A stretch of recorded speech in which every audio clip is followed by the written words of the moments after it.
इंदौर पंजीयक कार्यालय में 100 करोड़ से अधिक की फर्जी रजिस्ट्री का मामला उजागर हुआ है। जांच के बाद 20 ऐसी रजिस्ट्रियां सामने आई हैं जो पूरी तरह से फर्जी हैं। इस मामले में कलेक्टर के निर्देश पर पंजीयक विभाग ने थाना पंडरीनाथ में एफआईआर दर्ज कराई है। पुलिस जांच के बाद करीब 30 लोग प्रकरण में आरोपी बनेंगे। देखिए ये खास रिपोर्ट। सितंबर 2024 में वरिष्ठ जिला पंजीयक दीपक शर्मा के पास 79 वर्षीय मुंबई निवासी हस्तीमल पहुंचे थे। उन्होंने शिकायत दर्ज कराई कि मेरी संपत्ति की फर्जी रजिस्ट्री कर दी गई है। हस्तीमल को भी तब ज्ञात हुआ जब वे नगर निगम में संपत्ति कर जमा करने पहुंचे, लेकिन उनकी संपत्ति का खाता अब किसी और नाम पर चढ़ चुका था। जब उन्होंने सारे दस्तावेज निकाले तो पता चला कि उनकी संपत्ति की रजिस्ट्री किसी और नाम से हो गई है, जबकि उन्होंने अपनी संपत्ति किसी को भी विक्रय नहीं की थी। वरिष्ठ पंजी दीपक शर्मा ने जब इस पूरे प्रकरण की जांच की तो सामने आया कि रिकॉर्ड रूम में फर्जी रजिस्ट्री नस्तीबद्ध कर उसकी सत्य प्रतिलिपि लेकर संपत्ति पर कब्जा जमाया। पिछले वर्ष सितंबर में एक हमको शिकायत प्राप्त हुई थी और उसकी जांच के दौरान ये मामला प्रकाश में आया कि ऐसे कुछ दस्तावेज, कुछ लोग हैं जो ऐसे दस्तावेज बना रहे हैं बाहर और वो रिकॉर्ड रूम में लगाए गए हैं और ऐसे दस्तावेज़ों की कॉपी प्राप्त कर लोग नामांतरण के लिए और यहाँ वहाँ उसका उपयोग कर रहे हैं, जो कि सही नहीं है। तो उसके संबंध में हमने एमजी रोड थाने में, पुलिस थाने में एफआईआर दर्ज कराई थी और फिर कलेक्टर महोदय की अध्यक्षता के निर्देश पे एक समिति का गठन किया गया ताकि ऐसे अन्य दस्तावेज़ों को चिन्हित किया जा सके। उस समिति की रिपोर्ट प्राप्त हुई है। उसमें 20 दस्तावेज़ों को संदेहजनक दर्शाया गया है। उसमें से 2 में ऑलरेडी एफआईआर दर्ज है पुलिस थाने में और जांच में है और शेष 18 में वरिष्ठ उपपंजीयक इंदौर 1 द्वारा आज पुलिस थाना पंडरीनाथ में एफआईआर के लिए लिखा जा रहा है।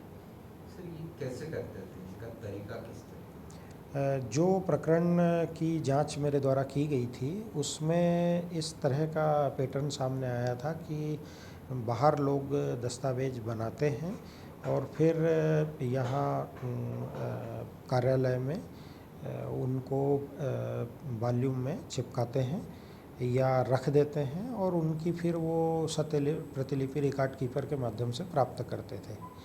इसमें जो रिकॉर्ड कीपर हैं उनकी प्रथम दृष्टया कुछ भूमिका समझ में आ रही थी हमको, तो कलेक्टर महोदय द्वारा उनको सितंबर 2024 में हटाया गया और महानिरीक्षक पंजीयन द्वारा उनको निलंबित किया जा चुका है और अभी उनके विरुद्ध विभागीय जांच प्रचलित है और उनका मुख्यालय भी यहां से चेंज करके उज्जैन किया जा चुका है। जांच के बाद तत्काल प्रभाव से रिकॉर्ड कीपर को सस्पेंड कर दिया गया। पंजीयक महानिरीक्षक ने रिकॉर्ड कीपर को सस्पेंड कर उज्जैन अटैच कर दिया। इस प्रकरण के बाद रिकॉर्ड रूम को सीसीटीवी के सर्विलांस में रखा गया है।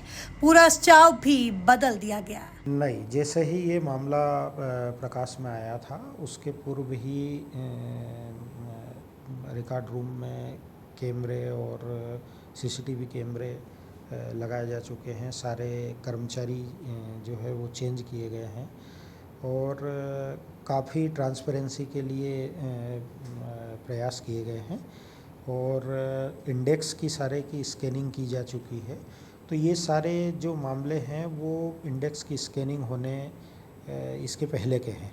वर्तमान में ऐसा कुछ भी इसलिए संभव नहीं है कि ऑलरेडी सारे डॉक्यूमेंट स्कैन किए जा चुके हैं, इंडेक्स सारे स्कैन किए जा चुके हैं, अंगुष्ठ पंजी भी हम स्कैन करा रहे हैं और रजिस्ट्रियाँ भी स्कैनिंग चल रही है। ये तो पुलिस जांच में सामने आएगा कि कौन लोग हैं और इनसे किन लोगों ने लाभ प्राप्त किया है, लेकिन कलेक्टर महोदय के निर्देश के आधार पे ऐसी व्यापक व्यवस्थाएं सितंबर 2024 में ही की जा चुकी हैं कि इस तरह की कोई अनियमितता नहीं हो सके। इस प्रकरण के सामने आने के बाद कलेक्टर आशीष सिंह ने 5 सदस्य जांच कमेटी बनाकर पिछले वर्षों में हुई रजिस्टर की जांच के निर्देश दिए थे।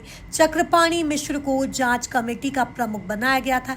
पिछले शुक्रवार को जांच कमेटी ने अपनी रिपोर्ट कलेक्टर को सौंपी, जिसमें 20 ऐसी रजिस्ट्री पाई गई जो रिकॉर्ड में तो नस्तीबद्ध है, लेकिन संपदा पोर्टल पर उसका कोई रिकॉर्ड नहीं है। गहनता से जांच करने के बाद इन सभी 20 रजिस्ट्री के मामले में कलेक्टर ने FIR दर्ज करने के निर्देश दिए। देखिए, इसमें कुछ ऐसी शिकायतें मिली थी कि रजिस्ट्री के लिए जो दस्तावेज जमा होते हैं, बाद में उनमें कुछ छेड़छाड़ की जा रही है और रिकॉर्ड रूम के कुछ लोग भी इसमें शामिल हैं, जिसके माध्यम से हेराफेरी की जा रही है। तो इस संबंध में थाने में FIR ऑलरेडी दर्ज कराई गई है और इसके अलावा और जांच करके कुछ और भी हमको ऐसे प्रकरण मिले हैं, तो उन प्रकरणों को भी उस FIR में जोड़ने के लिए भेजा गया है।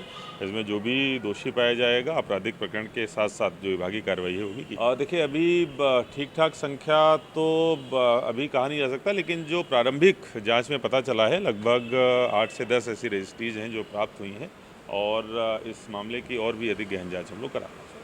जांच में जिन 20 संपत्तियों और जमीनों की फर्जी रजिस्ट्रियां की गई हैं, उनका वर्तमान बाजार मूल्य 100 करोड़ से ज्यादा का है। यही नहीं, जांच में यह भी खुलासा हुआ है कि जिला पंजीयन कार्यालय के रिकॉर्ड रूम में रखे जाने वाले रिकॉर्ड में भी मूल रजिस्ट्रियां हटाकर फर्जी रजिस्ट्रियां लगा दी गई हैं। इससे प्रतीत होता है कि फर्जी रजिस्ट्रियां करने वाली गैंग से रिकॉर्ड रूम के भी कुछ कर्मचारी मिले हुए हैं। दलाल और भूमाफिया ऐसी संपत्ति तलाशते हैं जिनके मालिक शहर में नहीं रहते, NRI हैं या फिर संपत्ति विवादित है। इस प्रकरण के सामने आने के बाद कलेक्टर आशीष सिंह ने पूरी प्रणाली में बदलाव किया है। Bureau report, MP news, Indore.